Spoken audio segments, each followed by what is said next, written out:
Hello అండి, నేను Ashwini. Welcome to my channel. ఈరోజు రెసిపీ అల్లం గారెలు చేసి చూపించబోతున్నానండి. ఇక్కడ నేను ఒక 2 ఇంచెస్ అల్లం ముక్క తీసుకున్నాను. అల్లం చెక్కు తీసుకొని శుభ్రంగా కడిగేసి సన్న ముక్కలుగా తరుగుతున్నాను. నేను ఒక కప్పు మినపప్పు తీసుకున్నానండి. ఆ కప్పు మినపప్పుకి ఒక 2 ఇంచెస్ అల్లం ముక్క సరిపోతుంది. సన్న ముక్కలుగా చేసి వేసేసుకుంటున్నాను. ఒక 2 పచ్చిమిరపకాయలు తీసుకోవాలండి. 2 పచ్చిమిరపకాయలు కూడా సన్నగా ముక్కలుగా తరిగేసి వేసుకోవాలి.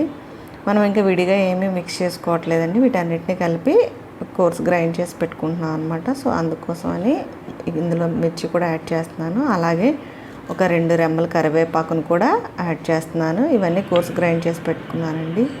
తర్వాత ఇదిగోండి, మినప్పిండిని ముందుగా నానబెట్టేసి మిక్సీ పెట్టుకున్నాను.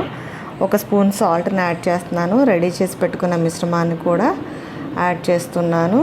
ఒక కప్పు మినపప్పు తీసుకొని 6 గంటల సేపు నానిన తర్వాత గ్రైండ్ చేసి బ్యాటర్ రెడీ చేసి పెట్టుకున్నానండి. ఇలా బాగా కలుపుకోవాలి. మనకి పిండి బాగా వచ్చిందని ఎలా తెలుస్తుందంటే, మనం ఇలా రౌండ్ బాల్లా చేసినప్పుడు జారుగా లేకుండా బాగా వస్తుందండి. ఇలా చేసేసి మామూలుగానే వేసేసుకోవచ్చు.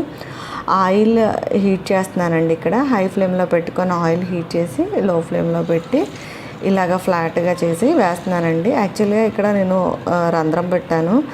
ఈ అల్లం గారెలకి రంధ్రం చేయకుండా పూర్ణంగా ఉండే గారెని అమ్మవారికి నివేదన చేయాలండి. కూష్మాండాదేవికి అల్లం గారెలు నివేదన చేస్తారు. పూర్ణంగా ఉన్న వాటిని నివేదన చేయాలన్నమాట. ఇక్కడ నేను నార్మల్గా వేసేసానండి. ఇలా రంధ్రం పట్టకుండా అల్లం గారెలు చేసి మాత్రమే అమ్మవారికి నివేదన చేయాలి. అల్లం గారెలు ఎందుకు నివేదన చేయాలి అంటే, మాంసాహారం కొన్ని ఆచారాల్లో ఉన్న వాళ్ళు అమ్మవారికి నివేదన చేస్తారండి. అలాంటి ఆచారం లేని వాళ్ళు ఈ అల్లం గారెలు, దాంతో సమానమైన ఆహారం గారెలు కాబట్టి ఇలాగా అల్లం గారెల్ని నివేదన చేస్తారండి. ఒకసారి ఇలాగా మీడియం ఫ్లేమ్లో ఉంచేసుకొని బ్రౌన్ కలర్ వచ్చేంత వరకు వేయించుకుంటున్నాను. ఇదిగోండి, ఎంతో టేస్టీగా ఉండే అల్లం గారెలు రెడీ అండి. నా ఛానల్ ఫస్ట్ టైం చూస్తున్నట్లయితే సబ్స్క్రైబ్ చేయండి. నచ్చినట్లయితే లైక్ చేయండి, షేర్ చేయండి. Thank you so much.